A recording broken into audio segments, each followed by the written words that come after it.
The following is an Outdoor Channel original production. Of all the threats to African wildlife, meat poaching is the most common and most horrifying. Executed in brutal, indiscriminate fashion to satiate an illegal market fueled by impoverished mouths, poaching is a troubling issue not to be taken lightly.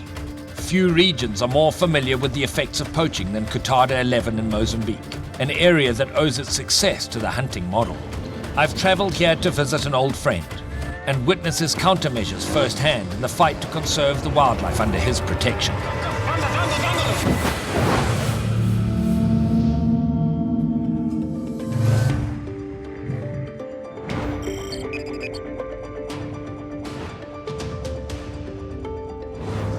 I'm here in Kutada 11 in the Zambezi Delta area of Mozambique. This is an incredible area here. It's an amazing ecosystem made up of lots of different systems. We've got the forests, you've got the open pans, and then of course you've got the floodplain. That gives rise to a huge variety of wildlife, and the wildlife here truly is teeming, but it hasn't always been that way. The civil war in Mozambique, coupled with some chronic poaching, led to an almost total demise of all of the wildlife in the area. And thanks to Mark Haldane and Zambezi Delta Safaris, this area has come back as one of the most wildlife-rich areas in the whole of Africa today. Kutada 11 is a hunting block. It's protected by hunters' dollars. It owes its success to hunters' dollars. And the main business model, the source of employment for the local people, is all the hunting model. I'm here to meet Mark Haldane and really to look firsthand at how the entire success of this operation rests squarely on the shoulders of his exceptional anti-poaching initiative. So here we are, Kutada 11 skinning shed. Morning, Mark. Morning, Ivan. How are you, man? I'm all right, and you? These trophies here represent the crux of my anti-poaching. You know, Ivan, this area hasn't always been like that. When I got here in '94, there was very little game. There certainly wasn't enough game to make this a viable operation. When we started here, the Delta had 1,200 buffalo. Today, over 20,000. In most cases, we've reached our carrying capacity. So now we are repopulating neighboring areas outside our borders. So in virtually every case now, our carrying capacity has been reached. And what do you think that's from, Mark? What's the overriding thing that's protected all of this game, that's preserved this ecosystem, or brought it back, if you will? Well, I think the number one thing is our anti-poaching. Yeah. It's absolutely our number one. But our number two thing is getting our local community involved and seeing a value in these animals. You just see a buffalo skull there, but from that buffalo, several $1,000s go back to government for a license fee. Of course, it's my living, but quite a large part of it goes straight back to my anti-poaching. And so, Mark, like each of these species, is it all about the same amount that goes to government? And no, they're very different. The sable are one of my more expensive animals. Buffalo are bread and butter, roughly $2,000 for a license fee, right down to the hogs, which is a couple of hundred. Every single animal that occurs here helps pay for your anti-poaching. Absolutely. And you know, this is giving animals a value. So basically the main difference between poaching and hunting, I mean, it's a question you and I both asked. Yeah. I think would be fair to say the sustainable, ethical offtake versus indiscriminate killing. Well, right? our quotas are scientifically set every year.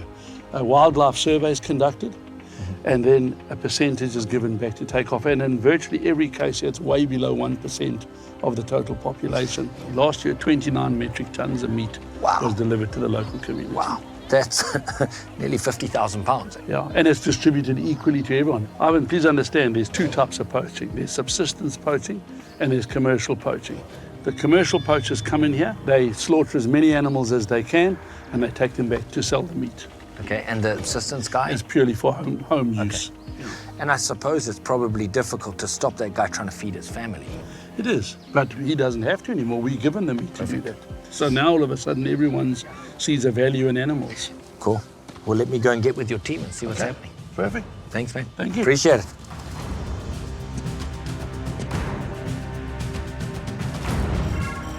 So, Mfana, how many people in your team? I have 22 in my team. And every day I brief him. I have to check him some boots.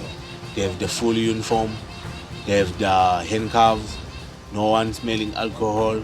Everyone, they must be neat. All of them is coming from community. What kind of guns are the poachers using, Fana? No, they were not using the gun. They were just using the traps and the snare. And Fana, where do you find most of the poachers are coming from?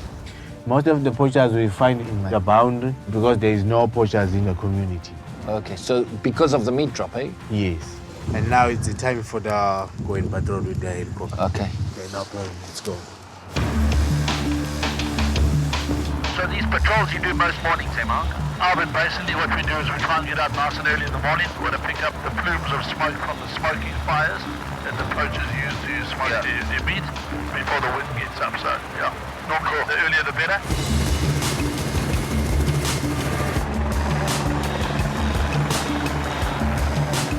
So basically, Ivan, what we try and do is we try and coordinate the helicopter in the air with a motorbike unit on the ground or the guys doing a foot patrol. And we have comms between the helicopter and the ground, or like this morning, they'll be deployed as soon as we go back because we're doing an area that's relatively close. Okay, perfect. Man, this forest is beautiful, eh? Yeah, I know, it certainly is. And as you see, we're going down towards the tropical savanna and then onto the floodplains, which is where there's a high concentration of animals. Actually, Ivan, have a look over there. Yeah. 2 o'clock position. Yeah. You see that haze of smoke over the trees there? Yeah. I can almost guarantee you there'll be a camp there. Let me just get a mark on my GPS. That'll be about 2 miles ahead.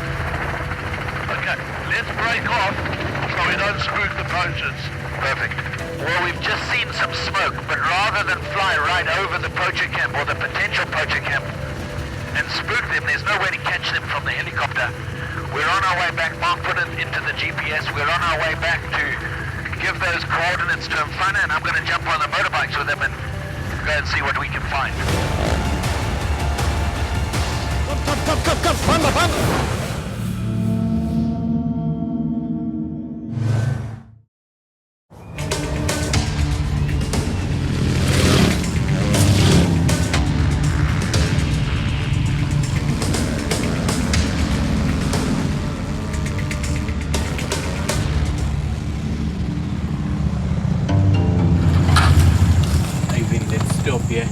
Let's walk. Maybe we'll see if we can find the poachers there in front. Okay, perfect.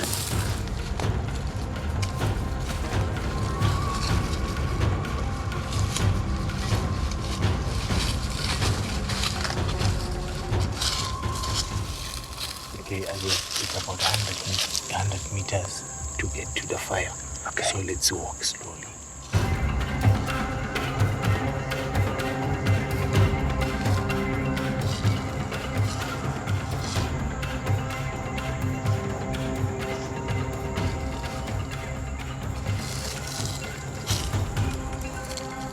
Must be really, really close. I can really smell it.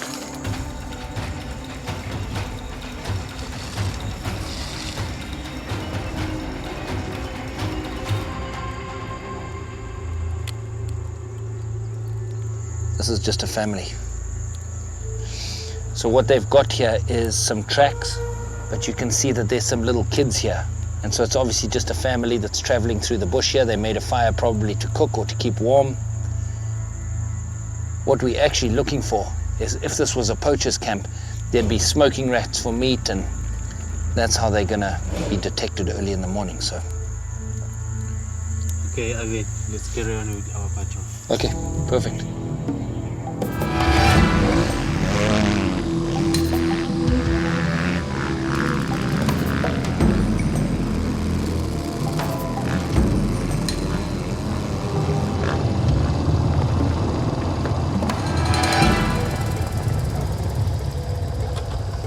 There's some bicycle track here, crossing the road. We've got a bicycle track here. They took a little minute to see the human tracks around it, but it's going in this direction. Then Mfana tells me there's not supposed to be any people in this area. So now we follow the track. No. No? No.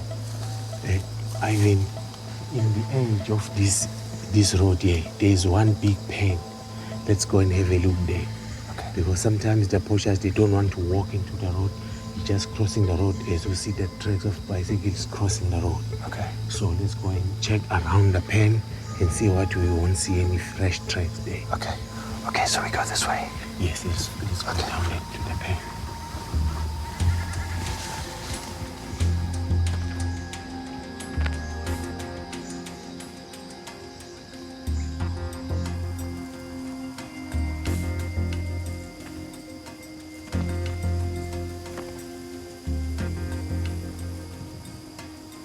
Just go into the pen. We will work in the edge of the pen into the bush. Okay.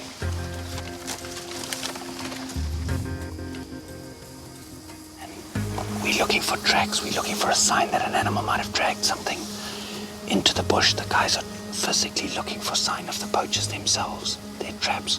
This is exactly the kind of place where poachers would put their traps.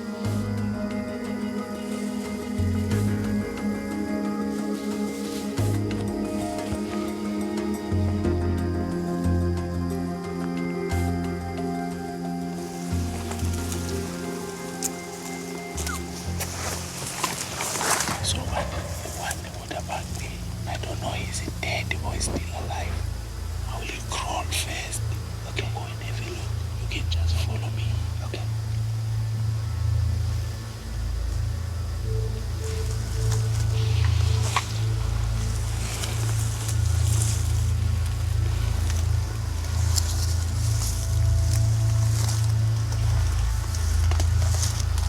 Maybe that's a wire.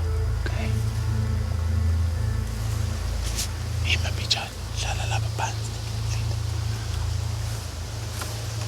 He's told his guys to just stay back. We're gonna just advance really carefully.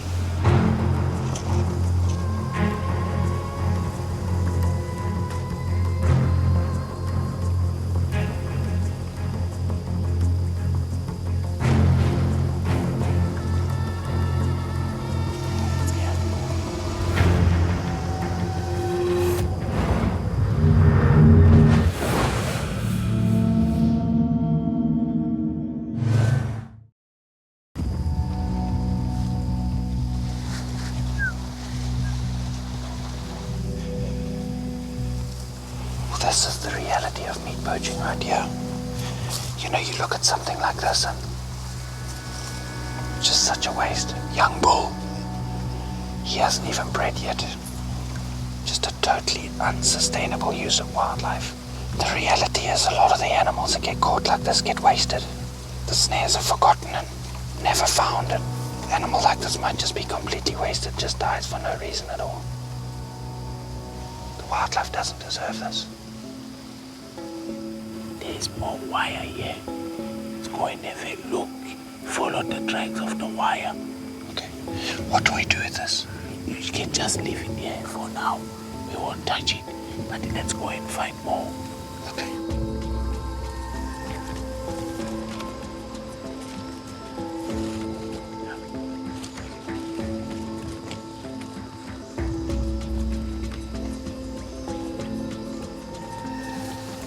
There's wire here.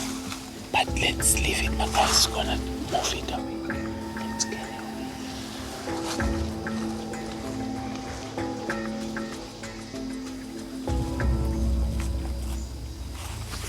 You see this stick here? Yeah. It's G-trap here. Oh, look here, look here, look here. Yeah, it's somewhere here. They don't want to set off this gin trap because it makes a really loud clank. And if these poachers are close, that'll be an indicator that there's someone right on their heels. So tough to move through this bush really, really quietly and clandestine so the poachers don't know we're here. And yet removing all of the traps that we find.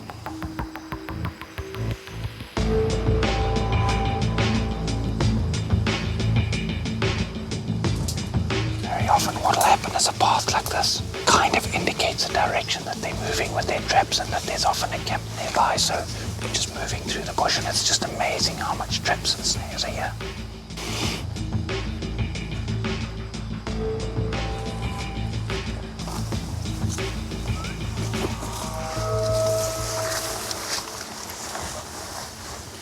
One of my guys is calling me. Maybe he finds something. Oh, he's indicating we've got to go there.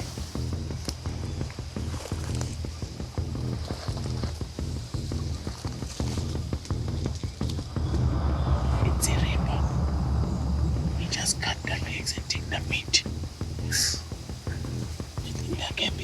I hear. So we follow now.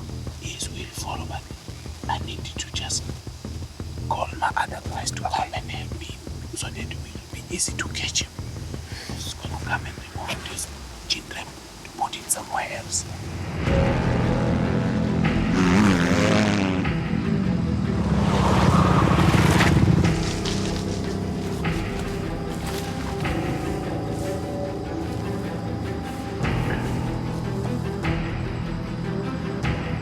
There's a big transfer of information going on here. Fan is just briefing them, and what he's saying is that we've got to just follow the tracks from here, really slowly, keeping an eye on the front, and I'm going to stay at the back of the line.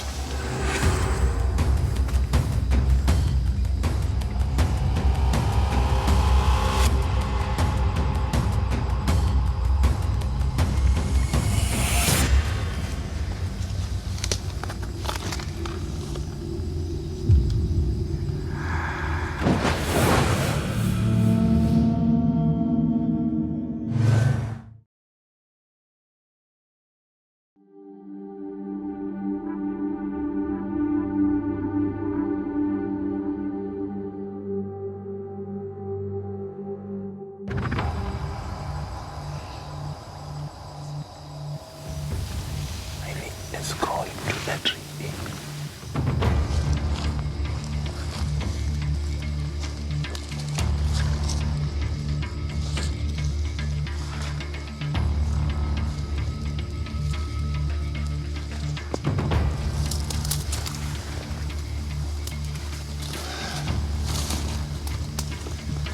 Smoke.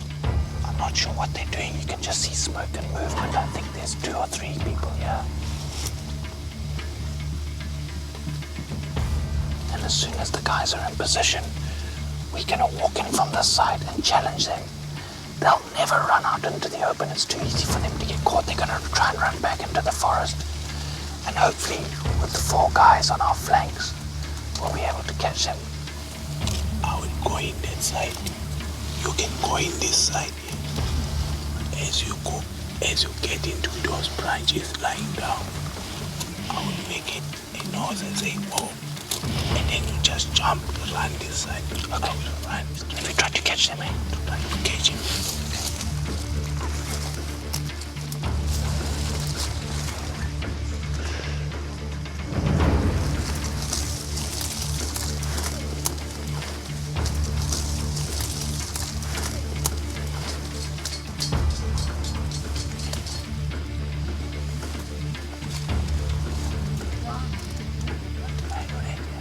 I'm ready. Okay.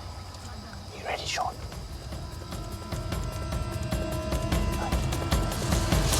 Hey! Come.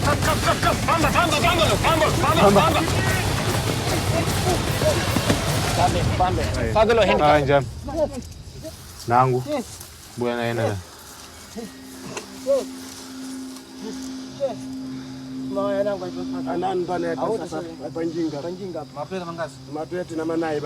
They say there's just 2 of them.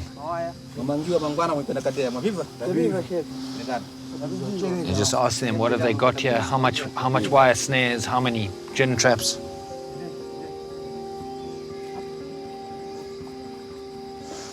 Well, there's 2 guys here. I'm not sure if there's any others. We certainly didn't miss any. This was all that was in the camp. And we're going to go into the camp and see whatever sign there's there. See if we can find any indicators that there were more, or possibly this was all that was here.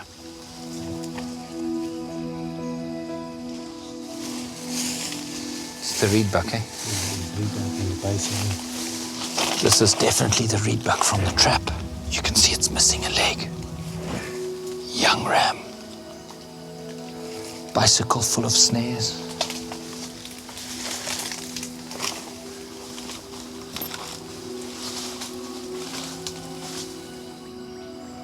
Two people sleeping here. Just 2 people. Smoking fire, a little bit of food next to the fire. There's a lot of ash, a lot of indicators that this is a very commonly used place. You can see all the palm leaves that they've got above them. Such a basic little camp, but so effective, very difficult to find if you're not getting led in here. I think maybe somebody's taken some meat to the market. Eh? Yes. Sometimes just catching one little group like this is Not enough, but I will say this, it is one less group.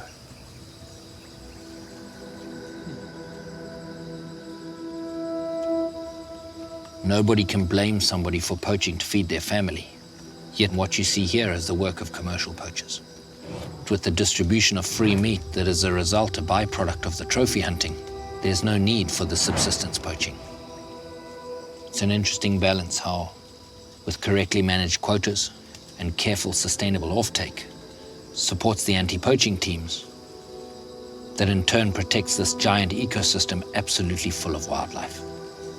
As the anti-poaching teams are better funded, they grow, and hopefully in time we won't see destruction like this. The hunters' dollars that fuel the anti-poaching teams across Africa, if they were to stop flowing, the anti-poaching teams would cease to exist, and it wouldn't be very long until every single animal has been poached out of existence. And that's the reality of this, the grim reality.